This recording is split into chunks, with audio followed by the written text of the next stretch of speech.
A key prevents daw relative rotation between the shaft and the pulley.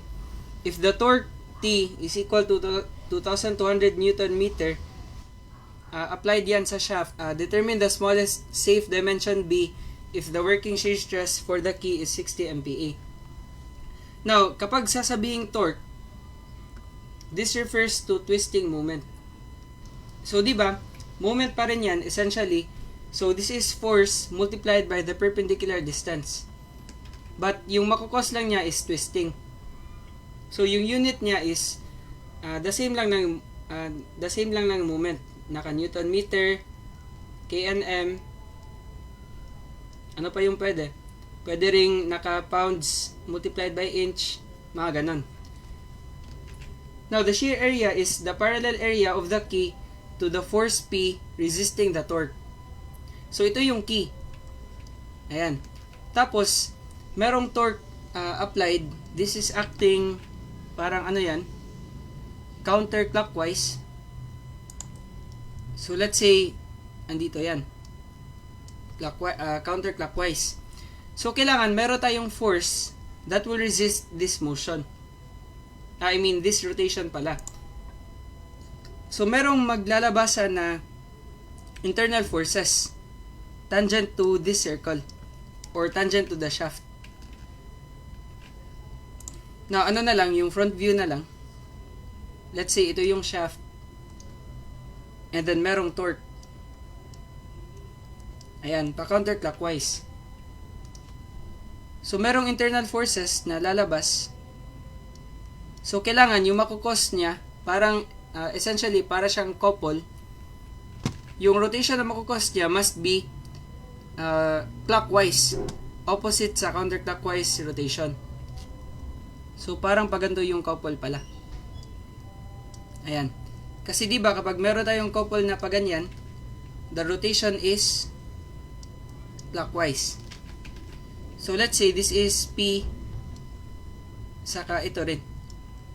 And then diba, yung moment na makukos ng couple is just equal to force multiplied by the perpendicular distance. For a while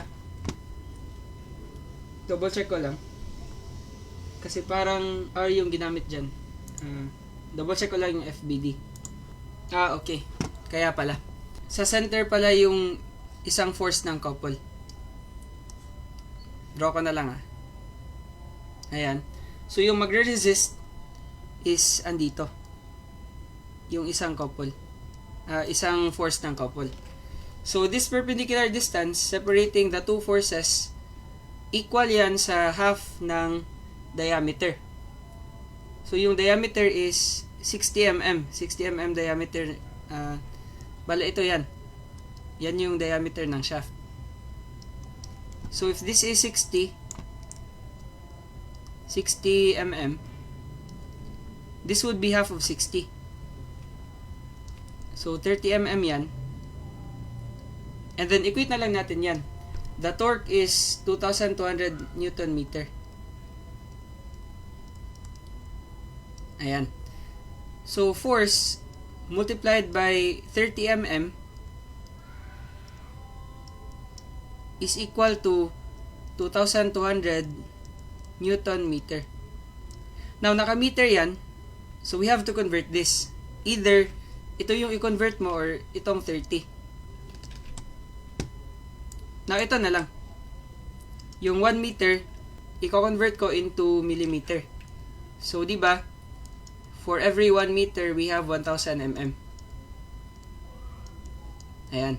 So, magka-cancel yung meter. And then, we can now solve P.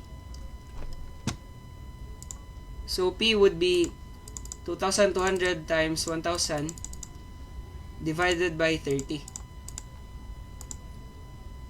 So, this is 733. Ilang 3 yan? 4. Tapos, non-terminating decimal. So, 0.33 newtons. So, ito na yung force. And then, if this is the force, bale, ano yan force times the perpendicular distance is equal to the torque. Ayan. Now, the shear area would be diba, kailangan parallel sa force.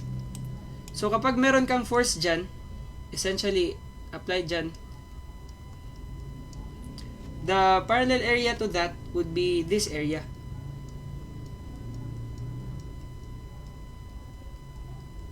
Yan. But dito sa gitna, ito lang yung projected area niya.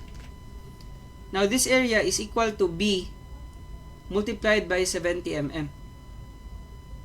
So, wag mong gamitin yung 10.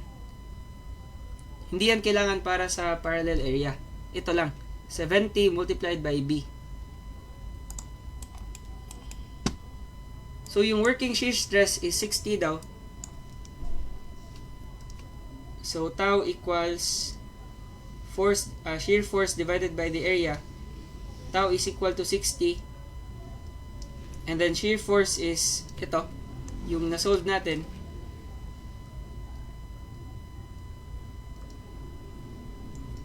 And then, divided by area, which is 70 multiplied by B.